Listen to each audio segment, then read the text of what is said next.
पाकमध्ये तख्तापालट होणार?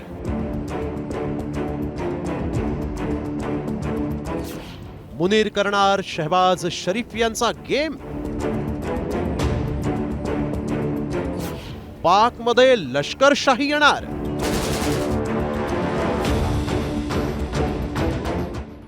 असीम मुनीर पाकिस्तानी लष्कर प्रमुख, भारताचा शत्रू नंबर 1, दहशतवाद्यांचा आकार.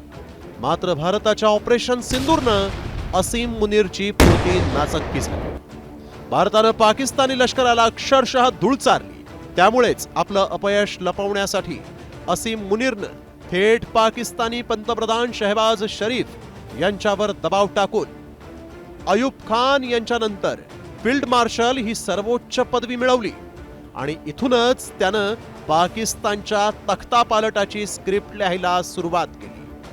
ऑपरेशन सिंदूरमुळे पाकची नाचक्की, पाकिस्तानी जनतेत लष्कराविषयी असंतोष, बेरोजगारी, महागाई, पाणी प्रश्नावरून आंदोलनाचा भडका, शरीफ यांच्या बोटचेप्या धोरणामुळेच अड्डे उद्ध्वस्त झाल्याची दहशतवाद्यांची भावना, बलुचिस्तानमध्ये सशस्त्र उठाव, असंतोष कमी करण्यासाठी शरीफ यांची सत्ता उलथवण्याचा डाव. 1958 मध्ये अयूब खान यांनी पाडलेल्या पायंड्यानंतर पाकिस्तानात तख्तापालटाची मालिका सुरू झाली आहे.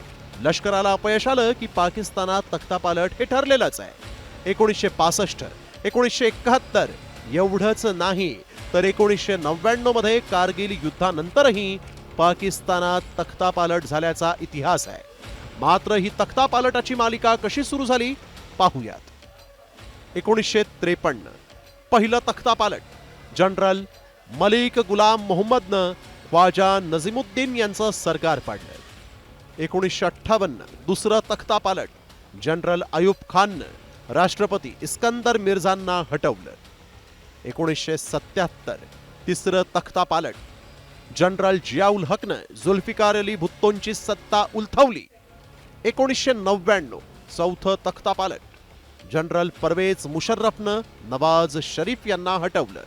भारतानं दहशतवाद्यांचे अड्डे लक्ष केले, त्यामुळे दहशतवादी अक्षरशः भितरले. पाकनं बदला घ्यावा अशी दहशतवाद्यांची मागणी असताना शरीफ यांनी अमेरिकेच्या दबावापुढे शस्त्रसंधी केली. नेमका हाच राग मनात धरून असीम मुनीर तख्तापालट करण्याची योजना आखत असल्याची चर्चा आहे आणि त्यामुळेच ऑपरेशन सिंदूरमुळे झालेल्या नाचक्कीनं तख्तापालटाचा हा इतिहास पुन्हा गिरवला जाण्याची शक्यता आहे. ब्युरो रिपोर्ट, साम टीव्ही न्यूज.